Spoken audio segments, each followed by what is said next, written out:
You are listening to David Pawson podcasts. This is a series of 10 talks addressing Revelation's riddle. Part 5, Big Trouble, Chapter 4 to Chapter 16. Well, now we're in the very heart of the book of Revelation, and the most difficult part. Most difficult to understand and the most difficult to apply to our daily living. So let me just recap a little to pick up the threads. It seems a long time since I was with you. We're in the second of three major sections of the book of Revelation. You remember we divided the book of Revelation into the present and the future. Chapters 1 to 3 talk about the present, and I give that section the title, Things Which Must Be Put Right Now. And it deals with the condition of the 7 churches of Asia, which represent all the churches.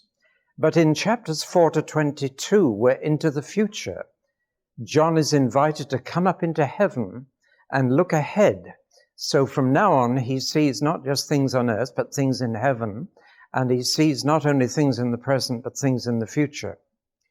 Now that second half of the book, I've divided into 2 parts, chapters 4 to 18, to which I give the title, Things Will Get Much Worse Before They Get Better. And then chapters 20 to 22, things will get much better after they get worse. Now, I've missed out chapter 19, because in chapter 19, we have the second coming of Jesus. And it's that makes all the difference from things getting much worse to things getting much better.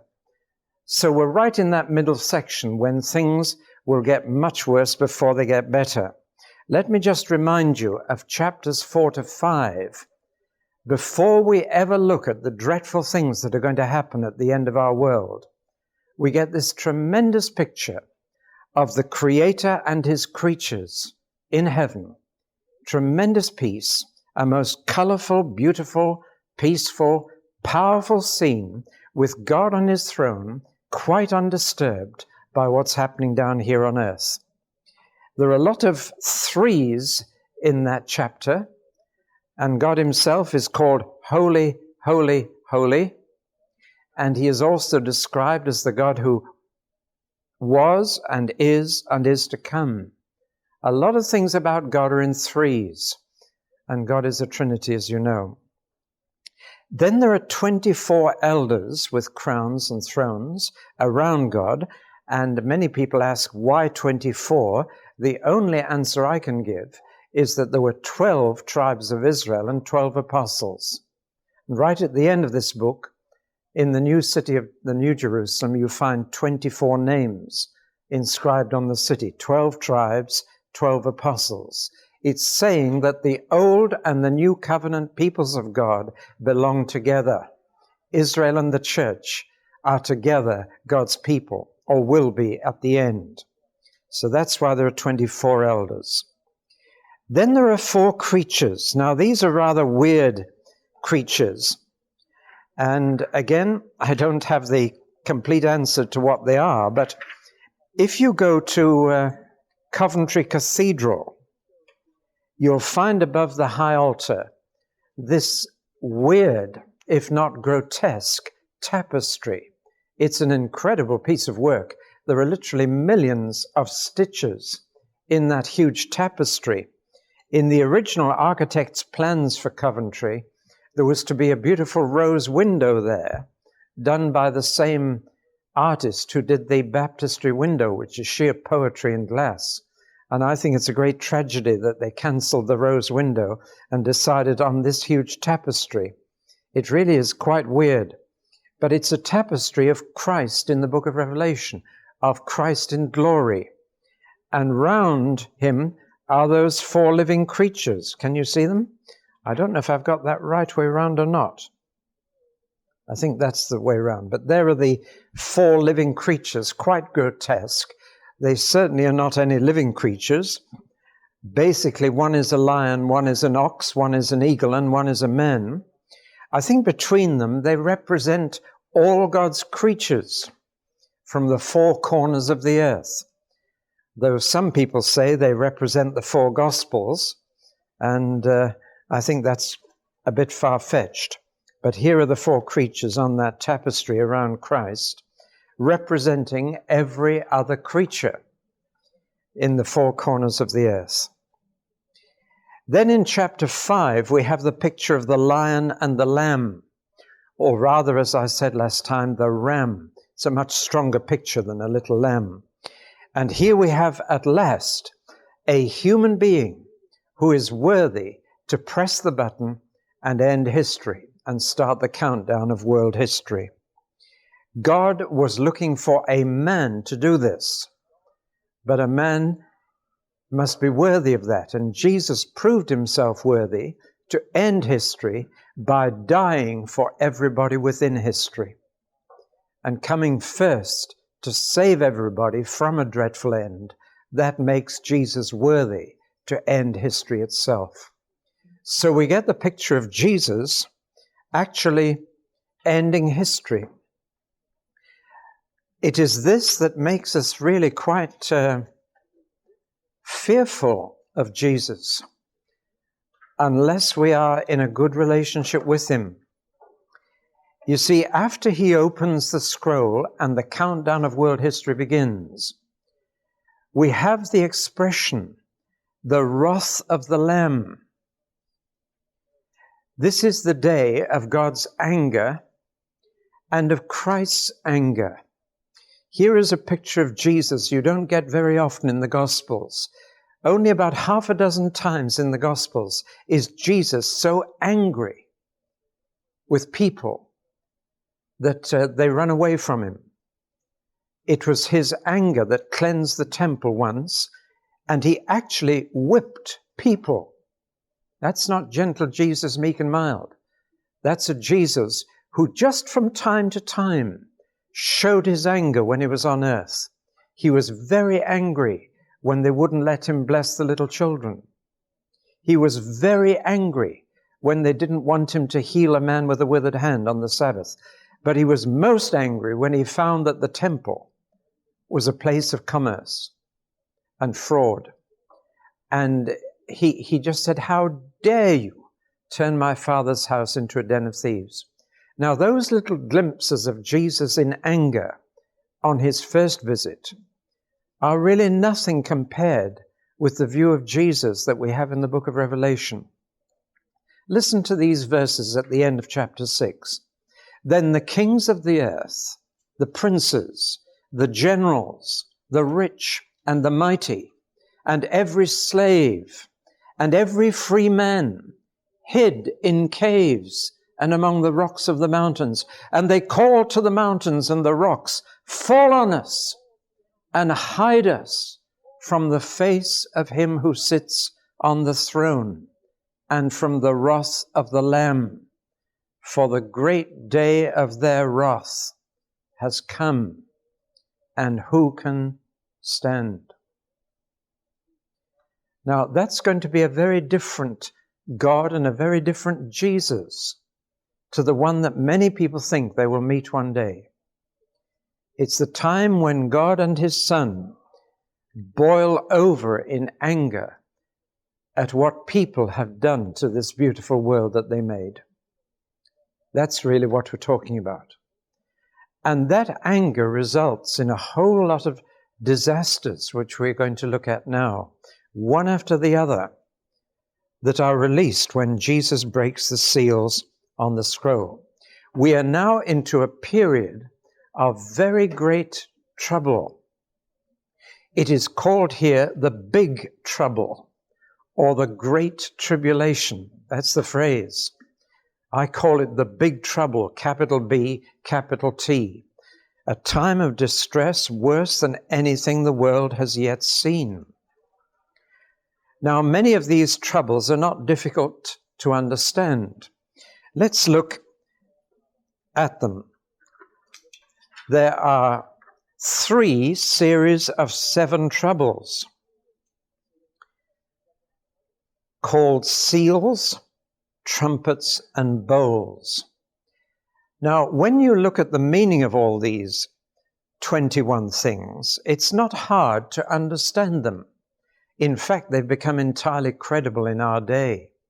Very easy to understand these things happening. But when you add them together, it's a lot of trouble.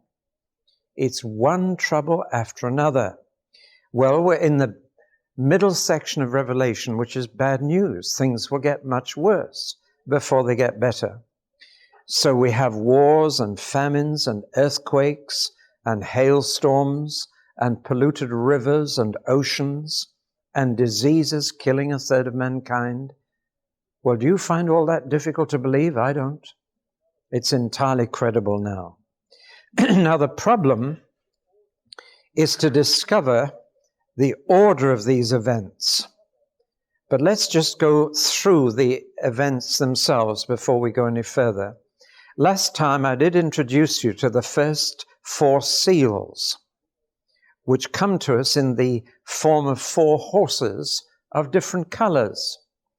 A white horse, a red horse, a black horse, and a green horse, which those colors have always been symbols of military aggression. Conquerors usually ride on white horses. Napoleon did for one.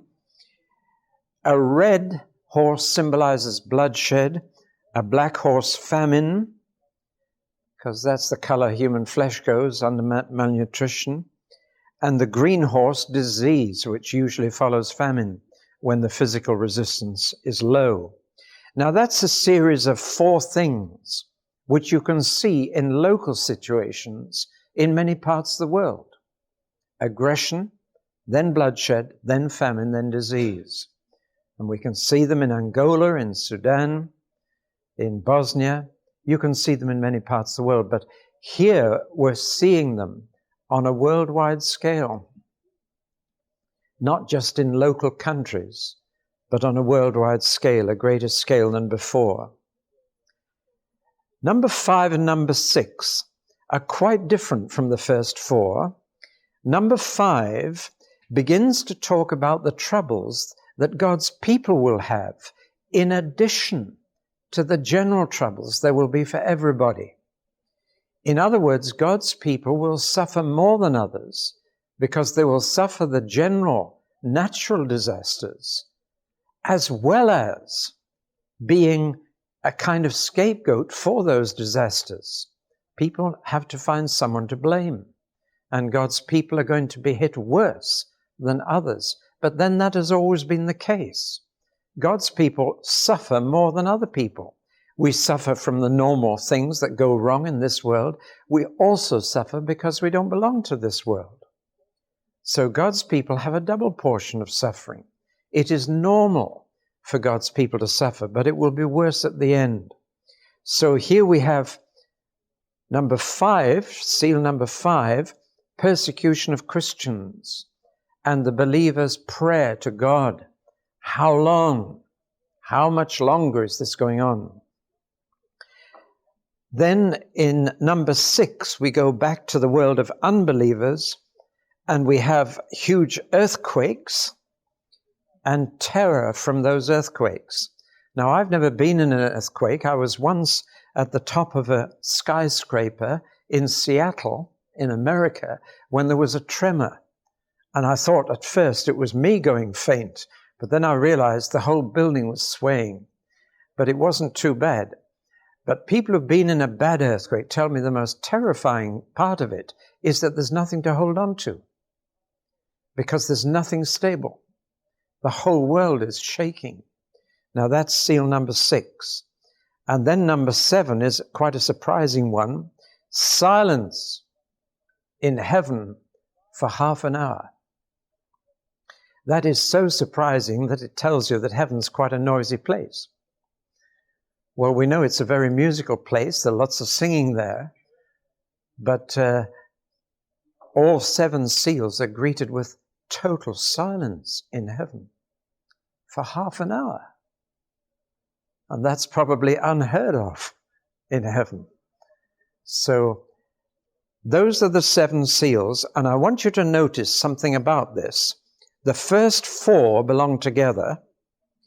The next 2, 5 and 6, are different from the first 4, and the 7th is totally different from the other 6. In other words, there's a series of 4, 2, and 1. Do you follow me? We'll find that is a common pattern all the way through to the end of the book of Revelation. A series of 7 is always composed of 4 and 2 and 1.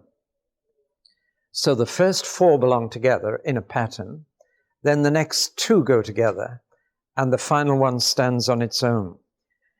And we notice that in the seals, 5, 6, and 7 are described as woes.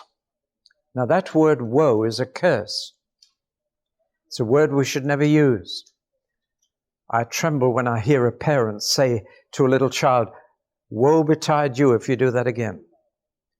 We should be very careful in our use of words. Woe is the opposite of blessed. And Jesus uttered as many woes as he uttered blessed. Did you notice that? For example, in Luke's version of the Sermon on the Mount, Jesus says, "Blessed are you poor, woe to you rich. Blessed are you who mourn, woe to you who laugh." Blessed, woe, blessed, woe. And Jesus once said to 5 large cities, "Woe to you, Capernaum. Woe to you, Bethsaida. Woe to you, Chorazin." And if you go to Galilee today, where all those cities were, you'll find they've all gone. And there's not a trace of them left, just a few ruins. But there was one city on the shore of Galilee that Jesus did not say woe to, and that's the city of Tiberias. And that's where you will stay if you go to Israel, because it's the only city still standing. There were 250,000 people living around Galilee in Jesus' day, and modern tourists get there and say, "Oh, isn't it beautiful and peaceful? I'm not surprised Jesus loved this." But there were 250,000 people living there in 5 cities. But Jesus said, "Woe to you, because you didn't believe the miracles I did in your streets." And when Jesus says woe, that's a curse. And every city Jesus said woe to has disappeared.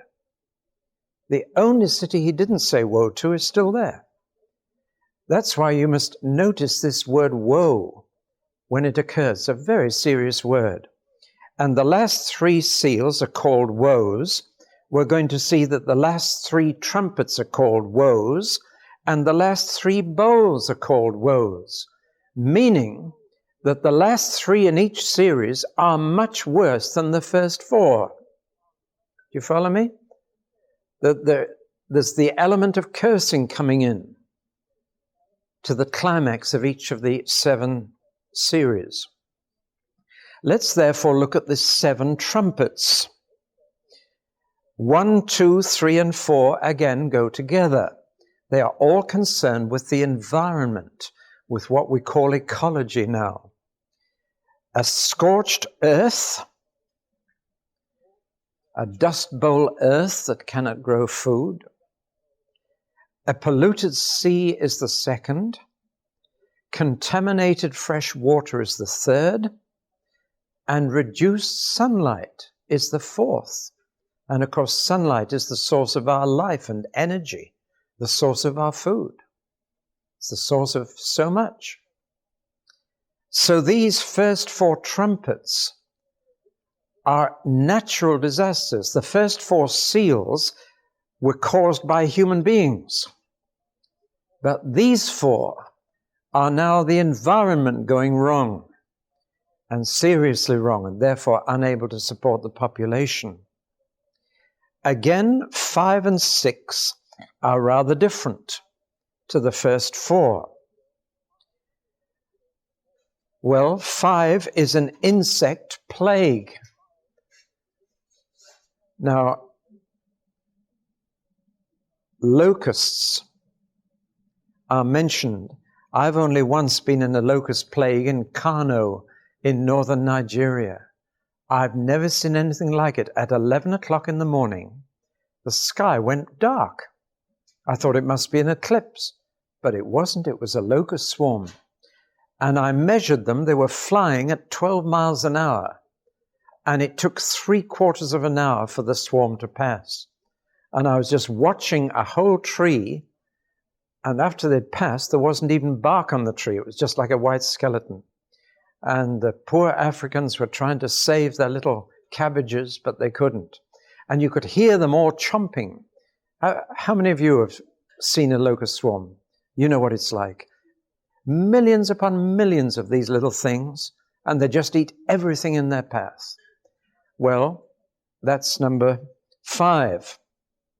Number 6 is a human invasion of a vast army from the direction of China, coming from the Oriental world. Now, I don't know if it will be Chinese or who it will be, but there is a monumental invasion by a vast army from the east somewhere.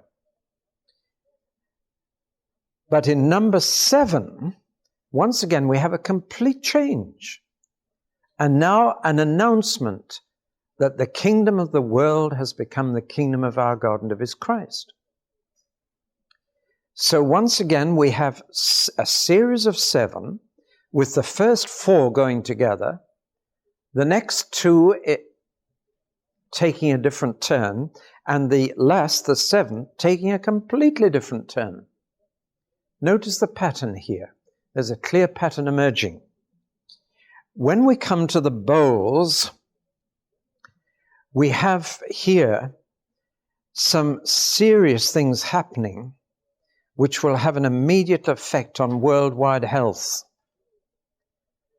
The first bowl leads to an outbreak of terrible boils on the skin, terrible ulcers and sores on the skin. The second is blood in the sea.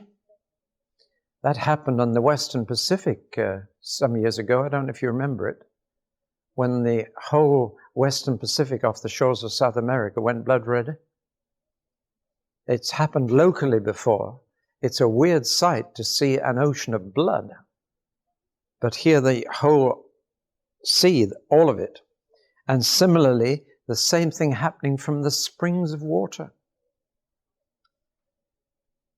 And finally, intense burning by the sun, presumably a reduced ozone layer, increase of skin cancer. Well, now, these 4 things clearly directly attack human life and make it extremely vulnerable, painful, and fatal. Then we have 5 and 6 taking a different turn. 5 is total darkness over the face of the earth, terrible darkness. Now, other parts of the Bible talk about the sun, moon, and stars losing their light. And number 6 announces for the first time the last great battle of this age, Armageddon. It just mentions it and then leaves it. We're going to see it in much fuller detail when we get to chapter 19. And finally, 7, bowl number 7, a universal catastrophe which will shake the whole earth. And once again, 5, 6, and 7 are called woes. So all through this, let's just summarize these 3 series. First of all, you got them all down? Well, let's summarize them. First of all, each series splits into 3 parts, 4, 2, and 1. That's very important to get. And the last 3, that's the 2 and the 1, numbers 5, 6, and 7 in other words, the last 3 in each case are called woes, which are curses. Therefore, they are somehow worse than the other 4. The second thing I want you to notice is that each series of 7 is worse than the previous series in terms of human effect on human life. For example, in one of the seals, 1/4 of the world's population die. But in one of the trumpets, a third of the world population. Now, it's a third of what's left, but a third is a larger proportion. So there is an intensification here of things getting worse and worse. They're not the same. The trumpets are worse than the seals, and the bowls are worse than the trumpets. Next, we notice that there is an acceleration as well as an intensification. The things get shorter as they get worse. Things move more quickly as they get worse. So there's a speeding up as well as an intensification of the tragedies. The trouble gets worse, but it speeds up and each thing gets shorter. Now, what does all this that we've gone through remind you of? Does it remind you of anything elsewhere in the Bible? Rivers turning to blood, locusts, the plagues in Egypt. It is astonishingly like what happened to Pharaoh, only much worse.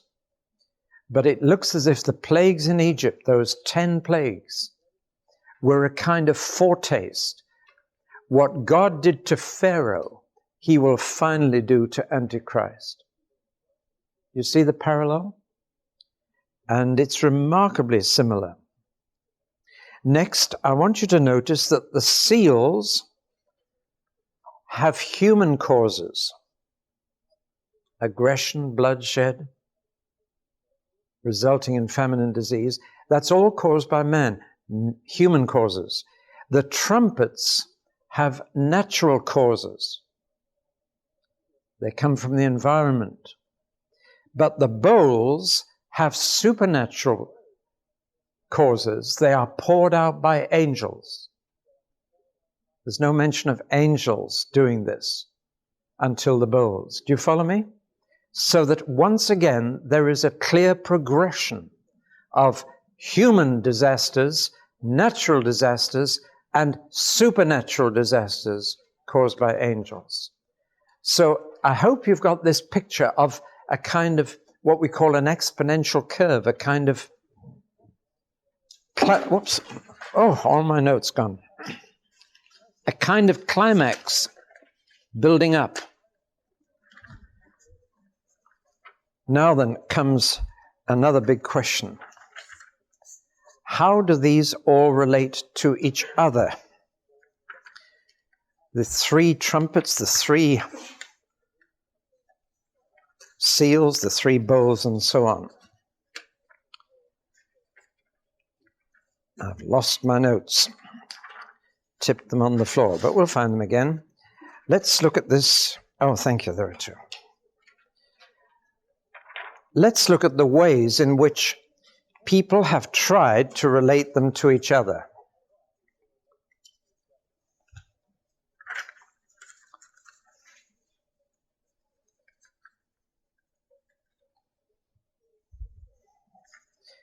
There are 3 ways in which people have related them.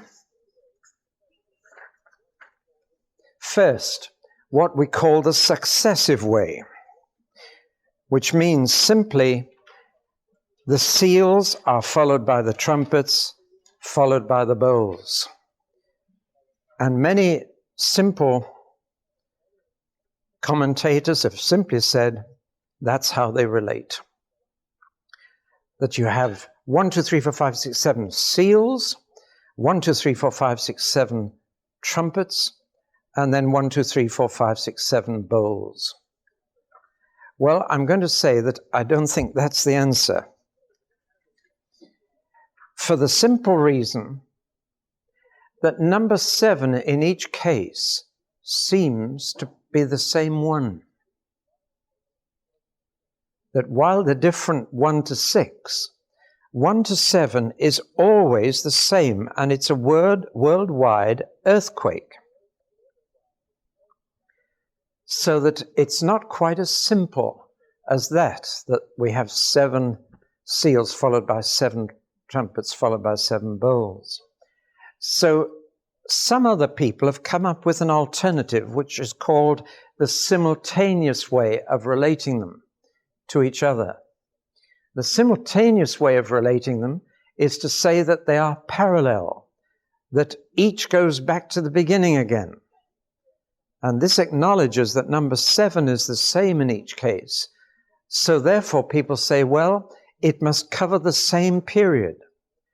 And you're just looking at it from different angles, so that the seals look at the same period of trouble from the human angle, the trumpets look at the same period from the natural angle, and the bowls look at the same period from the supernatural angle. You follow me? And that view is to be found in William Hendrickson's More Than Conquerors. We tend to call it the recapitulation theory for obvious reasons, because people are just going back and back. Well, that doesn't seem to fit either. And it seems to me that both the successive and the simultaneous have got onto some truth, but that we actually need both to understand how they fit. And so there's a synthesized approach that says 1 to 6 seals are followed by 1 to 6 trumpets, which are followed by 1 to 6 bowls. But the 7th always looks forward to the same event, the very end. Now, this may sound at first a little complicated, so I've put it on the diagram here. So we have the seals, 1, 2, 3, 4, 5, 6, but the 7th moves right along ahead to the end. Then following the 6th seal, we have the 6 trumpets, 1, 2, 3, 4, 5, 6, and then number 7 looks along to the very end. And the 6th trumpet is followed by the 6 bowls, 1, 2, 3, 4, 5, 6. And then the 7th looks at the very end. So that the 7th is the same event, but all the others are different. Now, does that sound too complicated? And those who are going to listen to the tape won't even have the diagram up on the board, but I've tried to explain it as clearly as I can. That, I think, is how those 3 series actually relate. But then we have some more complications on top of that, believe it or not. The complications are that we have some chapters inserted in all that, which are clearly interludes between the 6th and the 7th seal.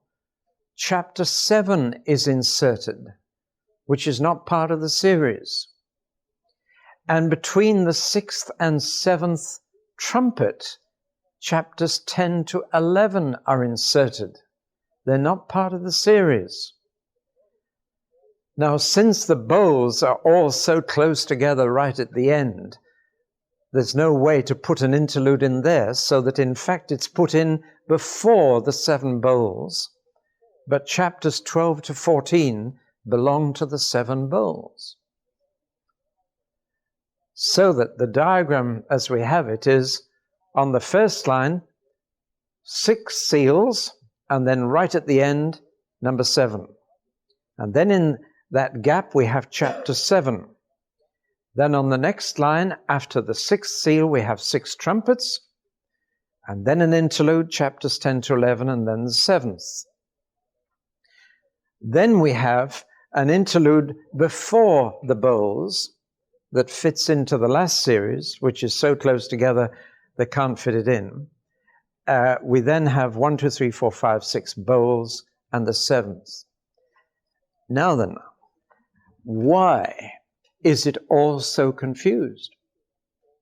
Jesus was an excellent teacher, so why could he not give it to us in a more straightforward manner? Well, I've done this to show you that in fact Jesus was not intending us to work out a timetable. He was telling us everything that would happen, telling us the worst that could happen, But he didn't want us to concentrate on the order of events, because that's not the most important thing in this middle section. That's my reading of it. If Jesus was simply giving us a timetable of the events of the countdown of history, then he could have given it to us very much more clearly than that. But he hasn't done. Therefore, I believe in concentrating on the order of events, we are actually concentrating on the wrong aspect of all this. Right in the middle of chapter 13, there is a call to the saints to endurance and to be faithful and obedient to Jesus throughout the big trouble. Now, that is the real point of all this, not so that you can sit down and work out a nice order, but so that you can be ready for everything. That's the major thrust of it. Not to get it all nicely tabulated, but so that you can be ready. But I've given you virtually what is the outline of this middle section. 6 seals, then chapter 7, then the 7th seal. 6 trumpets, then chapters 10 to 11, then the 7th trumpet. Chapters 12 to 14, then all 7 bowls. That's the order. And I think if you've got that pattern in your mind, then we can tackle the bits of it, all right? But you see, the order is really too complicated for the ordinary reader. And therefore, I'm quite sure Jesus didn't want us to concentrate on the order of events. Let's look now at those interludes. I've looked at the seals and the trumpets and the bowls. Wouldn't it be much simpler if that's all there was in the middle section? But there isn't. There are interludes. And there are 2 other factors, actually, which make the order even more complicated. Factor number 1, there are constant recapitulations, constant recaps, constant going back to something earlier.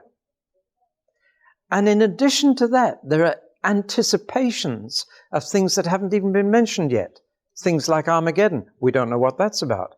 Things like the fall of Babylon, we don't know what that's about yet. So that it's all jumbled up. You've got the basic seals, trumpets, and bowls, but in between you've got things that look back to the beginning, things that look on to the end, and you've got all these interludes. In other words, the whole thing is jumbled up. And I think that's to prevent you from trying to get it all neatly worked out in your head. But it's important that you read this, not to work out the order, but to realize what's coming so that you'll be ready for it. That's why we read. And the interludes expand on a number of other things that we need to know about this period of big trouble at the end of history. Let's look first. Well, when we look at the 3 interludes, they all tell us about 2 something. For example, chapter 7 has 2 groups of people in it. Chapters 10 to 11 concentrate on 2 witnesses. And chapters 12 to 14 mention 2 beasts. So let's look at each of these interludes, as it were, that come in between the series of 7 seals, trumpets, and bowls. The first interlude is chapter 7. Now, these interludes are far more concerned with what will happen to God's people. Whereas the seals, trumpets, and bowls tend to be concerned with what's going to happen to the world, these 3 interludes talk about what will happen to God's people in all this. And in chapter 7, there are 2 groups of God's people mentioned. And the first group are Jewish, and the second group are Christians. And the first part of chapter 7 tells you what will happen to the Jewish part of God's people during this time, and the second part, what will be happening to Christians during this time. So the first group is a group of a limited number, a group that you could count, and the number given is 144,000, which is 12 by 12 by 1,000. It's a round number. And it specifically says that there will be in this number people from every tribe of Israel. And it also says, by the way, that means that none of the 12 tribes are lost. People talk about the 10 lost tribes. Well, I don't know they're lost. They're lost to me, but they're not lost to God, because God knows where all of them still are. And he intends all those 12 tribes to be represented in the New Jerusalem. So he's keeping tabs on them all. And it says here that during the big trouble, God will protect a limited number of them. That he will ensure that there is a number protected by him through all this trouble from each of the 12 tribes. I find that fits in beautifully with Romans 11, where Paul teaches clearly, God has not finished with the Jews. They may have rejected him, and they still do, but he has not rejected them, and he intends to save them at the end. So here we have a picture of a limited number of Jewish people protected by God through all this period. When we turn to the Christians, we find that they are a number that cannot be numbered, a multitude too big to count. Furthermore, whereas the Jewish people are largely protected on earth, we have here a picture of Christians being comforted in heaven. And we are told, now listen very carefully, that this great multitude are coming out of the great tribulation. And the verb there means are continuously coming out, not in one big group, but one after another. They are coming out of the big trouble. And we know exactly how they are coming out. They are coming out by martyrdom. The Christians are not like the Jews, protected from death. The Christians are comforted after dying for Jesus. And you find the book of Revelation is packed with martyrs from beginning to end. At one stage, the souls of the martyrs lying under the altar cry out to God, how long before death will cease for your believers? And the answer God gives is, not yet, not until the full number of martyrs is complete. In other words, during this time of big trouble, there will be a huge number of Christian martyrs. And indeed, the book of Revelation, as I've described it, is a manual for martyrdom. It is to help people to be willing to die. Coming up in the train today from Basingstoke, I was reading some church history and reading one after another case of people who through the ages paid for their faith with their life. It really humbled me to read all this. That it's already millions. It's astonishing how many have died for Jesus through the ages. But there will be a climax to that at the end. These are they who are coming out of the big trouble. They're coming out of it, they're escaping from death. And as soon as they've got out of it, it says, and God is wiping all tears away from their eyes. And no longer shall the sun smite them by day. God is saying, it's all over, it's all right, you're out of it now. Dry your tears. A wonderful picture of God. Have you ever seen a parent pull a hanky out and say, don't cry, it's all right, it's over, stop crying? That's what God will do to this multitude coming out of the big trouble by martyrdom. Now that's chapter 7. Let's look at chapter 10 to 11, which is the interlude between the 6th and the 7th trumpet. And between the 6th and the 7th trumpet, we have these 2 chapters, both of which concentrate on prophesying. There will be a lot of true prophecy at the last, as well as false prophecy at the last. Chapter 10 is a serious interlude, and it says to John, the last and the worst part of the revelation is now to be given. And John is given a little scroll on which much more detailed descriptions of the future are contained. And John is told to eat it. And he eats this scroll, and he said it was sweet and sour to my taste. Sweet and sour, where did you hear that? You like Chinese food, do you? Well, actually, the front of the tongue tastes sweet things, and the back of the tongue tastes sour things. So all the time you're eating, you're tasting sweet and sour. Sweet on the front of your tongue, sour on the back.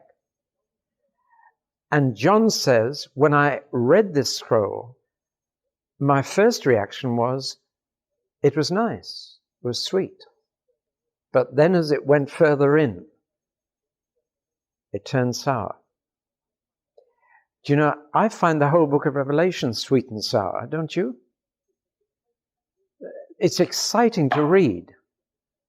And then when you stop and think about what you're reading, it turns sour, doesn't it? You know, I hope you're really feeling you're getting to know this book, and that you'll understand it more when you read it. And it's exciting stuff, it really is. And yet, when you just stop and think about what's going to happen, it goes sour in your mouth. And you wish you hadn't eaten it, you know? And that's exactly how John the Apostle felt when he was given this little scroll. For you see, the whole of Revelation is a prophecy. It's described as a prophecy. And John is being given this prophecy about the future. That's chapter 10. But in chapter 11, our attention is focused on Jerusalem, where before the end, in the city where Jesus was crucified, it says, it will be under foot of Gentiles at the end. So Jerusalem will yet see itself under Gentile trampling again. And it says that when that happens, there will be 2 prophetic witnesses who will walk through the streets proclaiming the truth about God. Now, I'm always being asked, who are the 2 witnesses? The answer is very simple. I don't know. And until it happens, no one knows. People say, is it Elijah and Moses, or who is it? Look, we don't know. This hasn't happened yet. But God will make sure that there will be 2 witnesses, because out of the mouth of 2 witnesses, truth can be established. And at the very last, there will be these 2 prophetic witnesses in the city where Jesus was crucified, telling the truth. Now here we have, for the first time, 2 things mentioned. Number 1, the length of the Great Tribulation, or the Big Trouble, the period of it. For the first time, a figure is given. It is going to be repeated many times in different forms, but the figure is 42 months. It is also given as 1,260 days, which is the same period. It is also given as 3.5 years. It is given in verse 14 of chapter 12 as a time, times, and half a time, which adds up to 3.5. So here we have, in many different ways, the first mention of the period covered by the biggest trouble. It's only 3.5 years. It's only 42 months. it's only 1,260 days. Well, I think that's a tremendous comfort to Christians. When things really get bad, we can say to each other, hang on, it's just 42 months, tick them off. Just 1,260 days, we can count them. It's only 3.5 years. That's all. I find that a tremendous comfort. Jesus himself, talking about the big trouble, said unless those days were kept short, even the elect might be lost. But they will be kept short. So that while it takes a long time to describe all these troubles in the book of Revelation, it's really describing a very short period. What a concentrated trouble that period will be. But if we know it's only 3.5 years, we can surely hang on. This is a call to the saints to endure. It's such a short time. Hang in there. The other thing that is mentioned in chapter 11 for the first time, which we won't find again until chapter 13, is the first mention of the beast. And at this point, we don't know what that is. It just says the beast. So you can see the revelation is constantly looking forward, looking back, then looking around. It's all jumbled up. Because the important thing is not for you to work out the timetable, but for you to be ready for everything. Now let's go back to these two prophetic witnesses in Jerusalem. An extraordinary thing happens to them. They are put to death, and their two bodies are left lying in the street. And after 3.5 days, they stand up again and come back to life and go up to heaven. And people see them. In the very city where Jesus was crucified and 3 days later came back to life, and from which he ascended to heaven, it says that exact cycle will happen again to these two witnesses at the very end. Now, it hasn't happened yet, and who they are, I don't know, but one day this extraordinary demonstration will take place at the city of Jerusalem. What happened to Jesus himself, God will do with those two last prophetic voices in the heart of the Middle East. Amazing, isn't it? I mean, who would have thought this up if we hadn't got the book? You know, it's got to be divine inspiration. Human imagination just couldn't have worked all this out. Now let's look at chapters 12 onwards, 12 to 14. This is the interlude in the bowls, but because the bowls are so tightly packed together, the interlude can't come in between 6 and 7. It comes at the beginning. But it's an interlude that belongs to the third series. Are you all following me in this outline of Revelation? You're seeing where you are, roughly, are you? All right. I'm trying to help you, therefore, to read it with intelligence and be able to see something of the pattern. The 6 seals are over, but not the 7th. The 6 trumpets are over, but not the 7th. And now the last and the worst series of disasters is about to happen. It will be the worst for the world, but primarily it will be the toughest of all for the church. And that is why chapters 12 to 14 give us the worst news for the church. Let's look then at chapter 12, then 13, then 14. Chapter 12. We'll give this the title, War in Heaven. And we have an extraordinary picture given to us of a pregnant woman only clothed with the sun and about to be attacked by a dragon. There's some kind of representation of the picture done by an artist in the East End of London when he was reading this book. Now, this is probably the most difficult chapter of Revelation to interpret. It's curling up with the heat. Do you mind if I just pull it off? Who is this pregnant woman? And who does she represent? Now, let's try and feel our way into this, because it is a very difficult piece of symbolism, and you'll find Bible scholars, it really is the most controversial little bit of the whole of the book as to what it means. Now, the dragon is no problem. Who knows who the dragon is? Well, it tells us, it says the dragon is that old serpent, the devil. So we know who the dragon is. The question is, oh, by the way, it says that the dragon drags down with him 1/3 of the stars of heaven. That's an amazing piece of information. It tells you that there altogether 1 out of every 3 angels has gone with the devil. The devil is an angel. And he has persuaded 1/3 of the heavenly host of angels to become demons with him.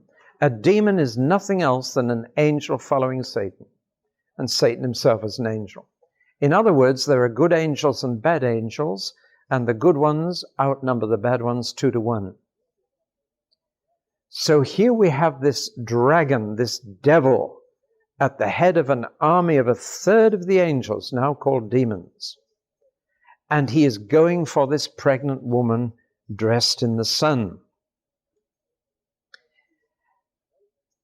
And he is waiting for her to deliver her child so that he can kill the boy child. Now, of course, as soon as you read that, who do you think of?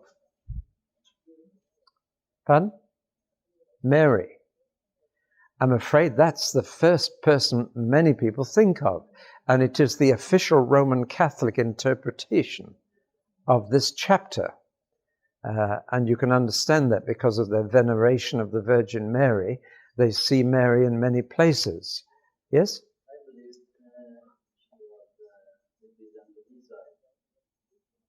Yes, well, there are 3 possibilities. The first possibility is that it's Mary, and the boy child is Jesus, and the devil is seeking to destroy the boy child as he did through Herod at Jesus' birth. But what's all that doing in the book of Revelation and in the middle of a description of the big trouble? It really doesn't fit at all. The second possibility is just mentioned, that the mother is Israel, the Jews. But who is the boy child then?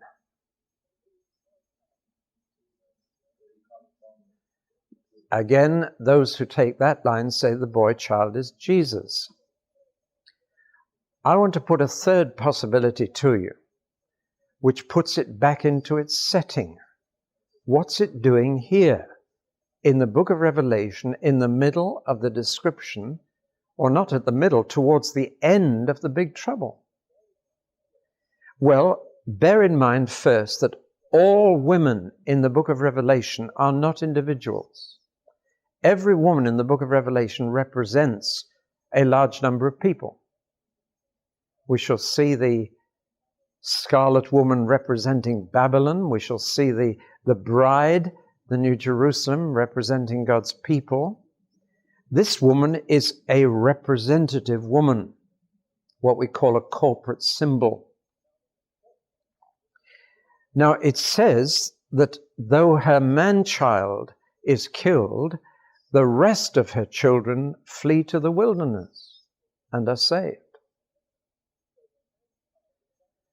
So the man-child, is that an individual, or is it a group of people? Is it a picture of the martyrs? We notice that in the book of Revelation, it says Christ will rule the world with a rod of iron, and it also says Christians will do the same. In other words, we are seeing in these chapters that what happened to Christ will happen to Christians at the end of history. Then comes the real clue.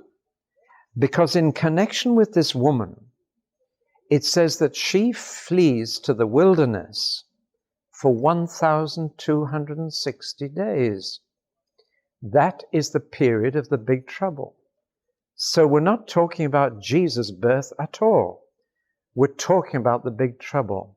And I therefore understand the woman to represent the church, and the man-child whom Satan is wanting to kill as the martyrs, and the rest of her offspring as those who managed to survive the big trouble, but by fleeing to the wilderness.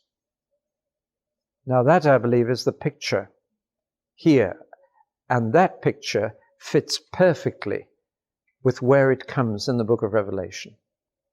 Well, now those are the three major interpretations. There are others, but I'll leave you to take your pick.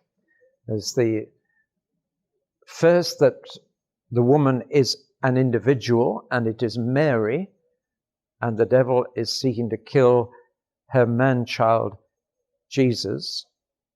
But all that's back in the Gospels. Second, that it's the nation of Israel. But who is the boy child? Jesus. But what's the point of bringing in at this point the devil trying to kill Jesus at birth? It just doesn't make sense.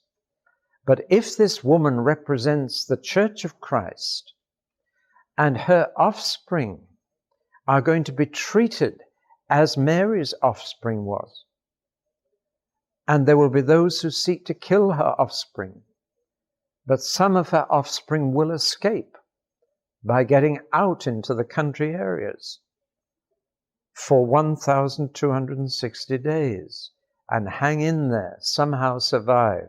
You see, there will be some people still alive on earth when Jesus gets back. Not all Christians will be martyred. Well, now, I just leave that with you. What it does say is that there is war in heaven. Let's go back to Coventry Cathedral. If you go to Coventry Cathedral, outside the cathedral, against the baptistry window here, here's a picture of a sculpture, a remarkable sculpture on the wall of the cathedral. Have any of you seen it?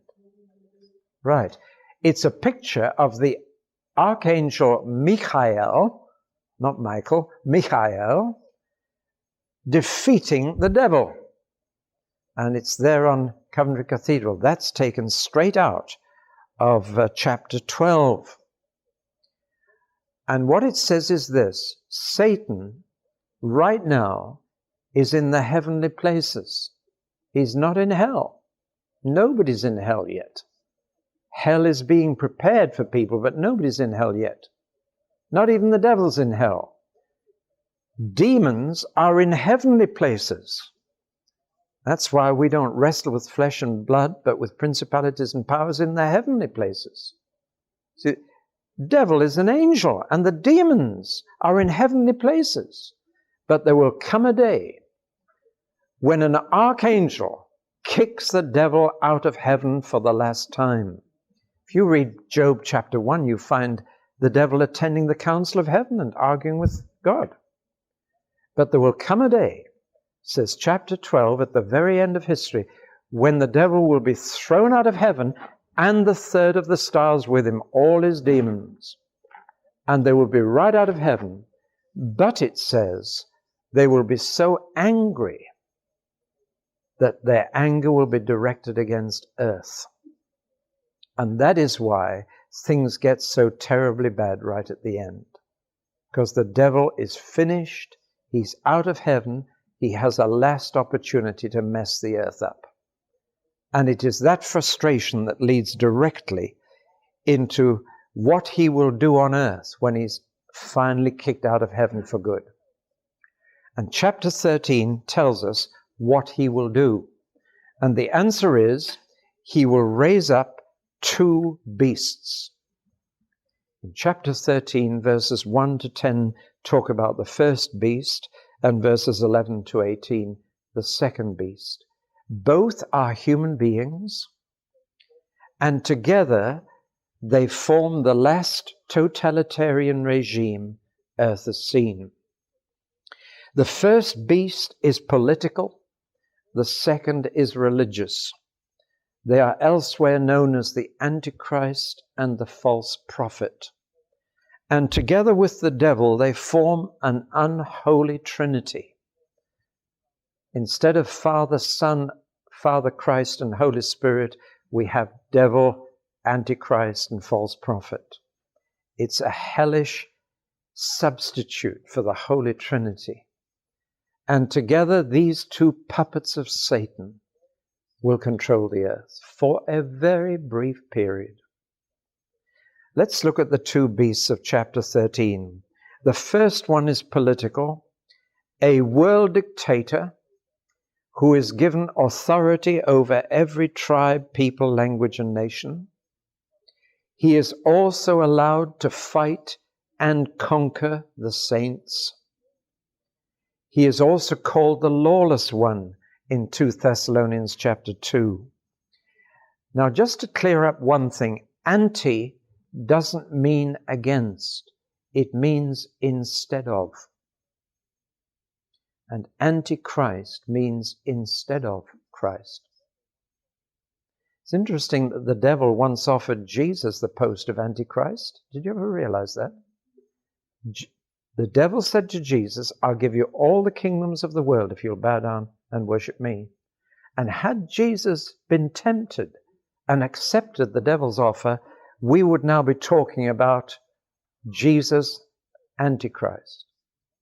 But we talk about Jesus Christ because he refused that job. One day a man will accept this position. He will demand that people worship him, which is the ultimate blasphemy, and he will do this for 3.5 years.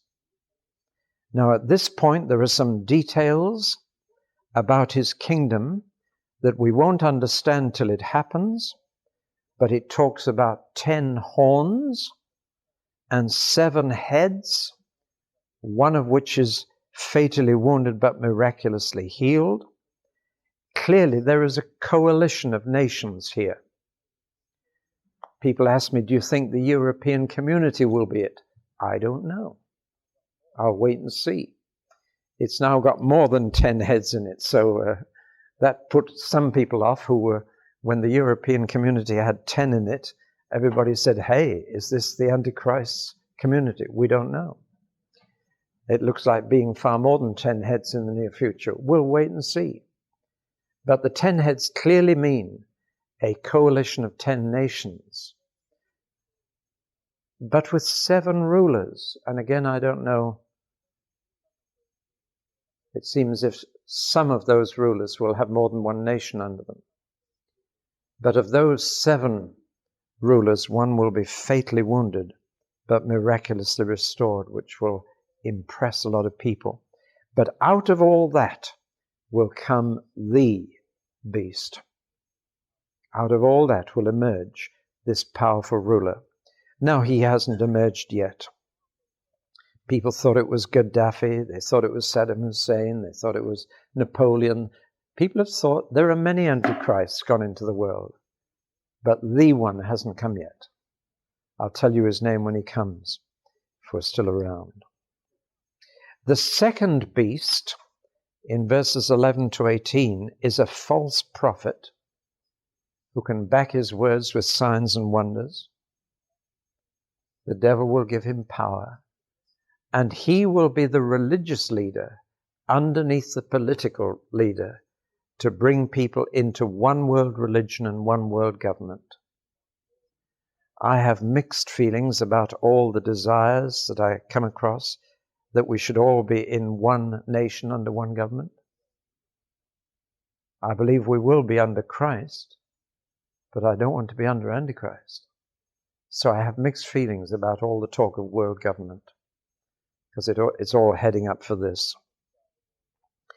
But the practical side of all this is very important. In the middle of chapter 13, it says, now all this is a call to the saints to endure. It says that when that first beast controls the world, you won't be able to buy food at the supermarket unless you have his number tattooed on you to pass over the checkout. We'll have to find our food somewhere else. But it becomes entirely credible, all this. It's just round the corner. A lasered number on your body to use instead of money. Plastic money's here. The next step is a tattooed or lasered number on your hand or forehead, so that the girl at the checkout can just go, and that's it. This is just round the corner. It's already being talked about. And when the Antichrist controls that number, now it's at this point that the number 666 comes. What does it mean? I don't know. I think we've got to be honest and say, about these things in the future, we won't know until they happen. Now, there's been much speculation. I don't know if you know that 666 is now banned from personal license numbers for your car. They won't do it now. So it was becoming a very popular number with different letters. And you could buy a personalized number plate with 666. Well, not now. The Swansea chiefs have said no longer, because they've had a stream of complaints that the number is jinxed and makes the car take on an evil mind of its own. You see, there's going to be an awful lot of superstition around in all this. Believe me, superstition, I always correct someone. I was talking to one of my neighbors and I said, how are you? I said, you're having no trouble with the heart now because he had a heart attack. He said, no, touch wood. And I said, you're not superstitious, are you? Well, he said, you never know. I said, do you know what that began with? That began with people touching the crucifix, touching the cross. I said, do you want to touch the cross? We had quite a chat. But it's amazing how superstitious people are. 13. We are in a row of houses and it goes 7, 9, 11, 11A, 15, 17. Do you know why they won't have 13?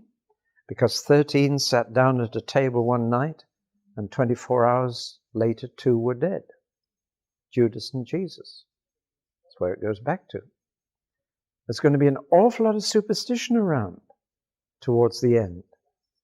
And this will be capitalized on. The second beast will capitalize and exploit superstition to bring people under the power of the Antichrist. Chapter 14 simply describes 3 angels.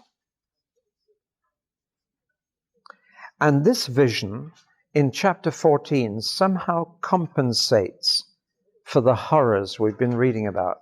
It's a little chapter of good news with a little foretaste of the future in it. The 3 angels each bring a comforting message. The first message is a call to fear and worship God, and that judgment is coming, but that the gospel is still available for anyone who will believe it, and there's still a chance to be saved. That's the message of the first angel. An angel flying through the air with the everlasting gospel to preach to all the inhabitants on earth. Right there in the middle of the book of Revelation, it says the gospel is still available. Right in the middle of all this trouble, people can still get saved. That's good news. The second angel says Babylon will fall. Now, who knows what that means?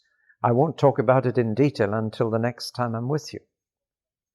But that's a little looking forward again. And it's good news. Babylon will fall.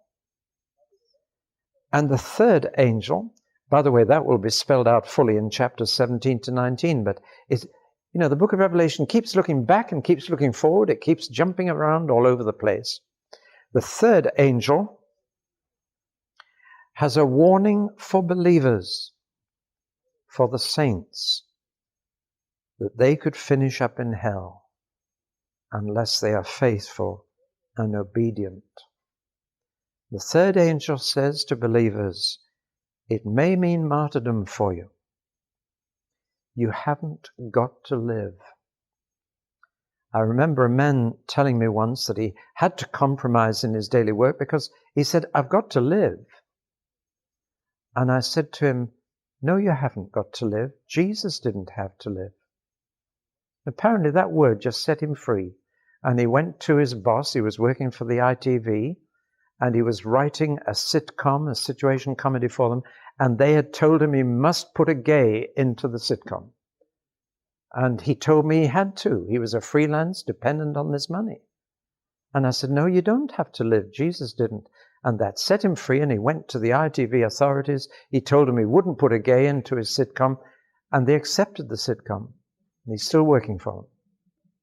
But it was just saying to him, you haven't got to live. See? We've got to live. No, we haven't. We can die for Jesus. And now comes this beautiful thing. The angel says to John, write this down. Blessed are the dead who die in the Lord from now on. Unfortunately, I've heard that read at so many funerals. It's for Christian martyrs. And it's especially for the martyrs at the end. From now on, says the angel, blessed are those who die in the Lord. Yes, says the Spirit, they will rest from their labor, for their deeds will follow them. That's a word of comfort to believers there. Hang in there, be faithful, endure. If you die for the Lord, you're blessed. You really are blessed. And what you've done for the Lord will follow you, go with you. It's a tremendous promise. And now 2 more angels appear, followed by 7 more with the bowls of the last plagues. And we're into the worst of all. Well now, how's the time going? 3:20. I think I better begin to round off. Do you remember when we talked about how to interpret the book of Revelation? I talked about the different ways that people interpret it. There are those who put it all into the first few centuries, the preterist approach. There are those who spread it over the whole of church history, the historicist approach. There are those who see it primarily as the last part of history, the futurist, and those who see it as applying to any period of time as a kind of mythological picture of any period of time and the struggle between good and evil, the idealist. I think you'll realize from what we've been saying that I regard these central chapters of Revelation as primarily futurist, not as having happened yet. Yet having said that, there are things like it happening in different parts of the world even now. They cast their shadow before them. And I can see many antichrists in the world, but not the Antichrist. I can see many false prophets, but not the false prophet. I can see countries where Christians are experiencing all this already, but only in certain countries. What we're looking at in Revelation is these things happening on a worldwide scale over a brief period. But let me finish this talk by saying this. Always remember why Revelation was written. It was written to help us to overcome when the pressure comes. You're only told all this not so that you can be in the secret, not so that you can work out a beautiful timetable on a strip of paper on your wall and be able to say to people exactly where we are, but so that you can be ready for the worst that can happen. It is a call for patience, for endurance, for obedience, for allegiance, and for perseverance. Those are the 5 things that Revelation seeks to communicate to you. Patience, endurance, obedience, allegiance, and perseverance. And once you've written all those down, put a line underneath and just write all those add up to overcomer. Overcomer. That's what it's all about. And there is both encouragement and warning all the way through. The blessing for those who overcome and the torment awaiting those who don't. In that same chapter 13, where it says we may not be able to buy food without the number of the beast, it says this: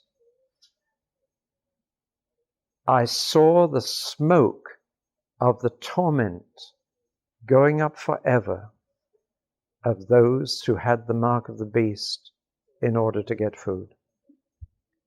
So we are given the promise of blessing and the warning of eternal torment if we give in to these pressures. Finally, let me mention one verse, chapter 16, verse 15. I'm looking ahead, where Jesus says, behold, I come like a thief. Blessed is he who stays awake and keeps his clothes with him, so that he may not go naked and be shamefully exposed. Do you know that in the Gospels we have the same picture of being clothed for when Jesus comes? We have a parable of a wedding feast, and a man turned up for the wedding without having changed his clothes and is thrown out of the wedding. We have also in Luke's Gospel, Jesus says in Luke's Gospel, when I come, will you be wearing the right clothes? It's quite a picture. The clothes are righteousness, perseverance, patience, endurance. That's how he wants us to be when he comes.